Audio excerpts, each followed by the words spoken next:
1 Kings chapter 14. At that time, Abijah, the son of Jeroboam, became ill. And Jeroboam said to his wife, "Go, disguise yourself so that you won't be recognized as the wife of Jeroboam. Then go to Shiloh. Ahijah the prophet is there, the one who told me I would be king over this people. Take 10 loaves of bread with you, some cakes, and a jar of honey, and go to him. He will tell you what will happen to the boy."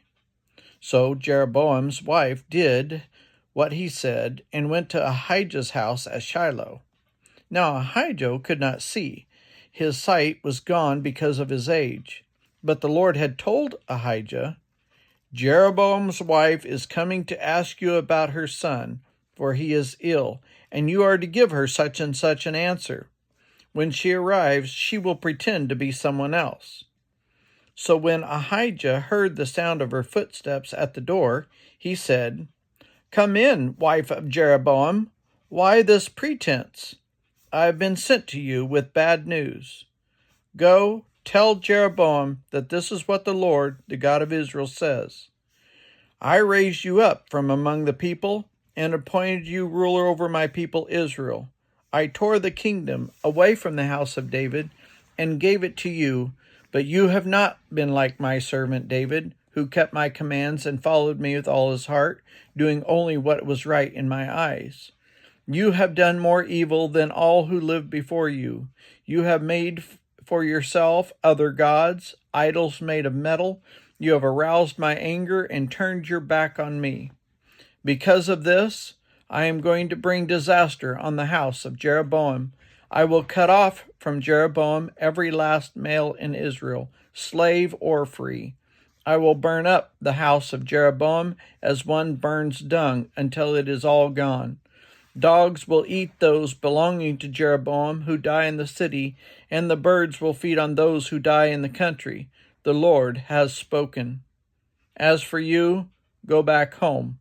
When you set foot in your city, the boy will die. All Israel will mourn for him and bury him. He is the only one belonging to Jeroboam who will be buried, because he is the only one in the house of Jeroboam in whom the Lord, the God of Israel, has found anything good. The Lord will raise up for himself a king over Israel who will cut off the family of Jeroboam. Even now this is beginning to happen. And the Lord will strike Israel so that it will be like a reed swaying in the water. He will uproot Israel from this good land that he gave their ancestors and scatter them beyond the Euphrates River, because they aroused the Lord's anger by making Asherah poles. And he will give Israel up because of the sins of Jeroboam has committed and has caused Israel to commit. Then Jeroboam's wife got up and left and went to Tirzah. As soon as she stepped over the threshold of the house, the boy died. They buried him, and all Israel mourned for him, as the Lord had said to the servant, the prophet Ahijah. The other events of Jeroboam's reign, his wars, and how he ruled are written in the book of the annals of the kings of Israel.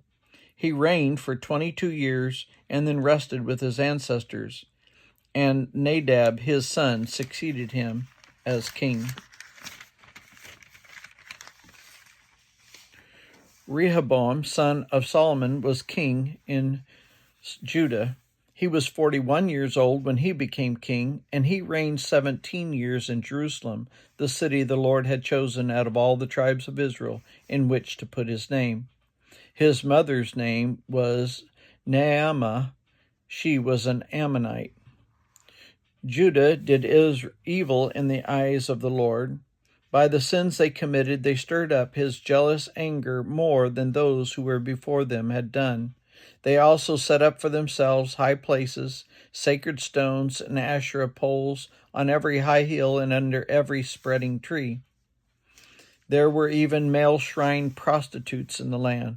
The people engaged in all the detestable practices of the nations the Lord had driven out before the Israelites. In the 5th year of King Rehoboam, Shishak, king of Egypt, attacked Jerusalem. He carried off the treasures of the temple of the Lord and the treasures of the royal palace. He took everything, including all the gold shields that Solomon had made. So King Rehoboam made bronze shields to replace them and assigned those to the commanders of the guard on duty at the entrance of the royal palace. Whenever the king went to the Lord's temple, the guards bore the shields, and afterwards they would return them to the guard room. As for the other events of Rehoboam's reign, all he did, are they not written in the book of the annals of the kings of Judah? There was continual warfare between Rehoboam and Jeroboam, and Rehoboam rested with his ancestors and was buried with them in the city of David. His mother's name was Naamah. She was an Ammonite, and Abijah his son succeeded him as king.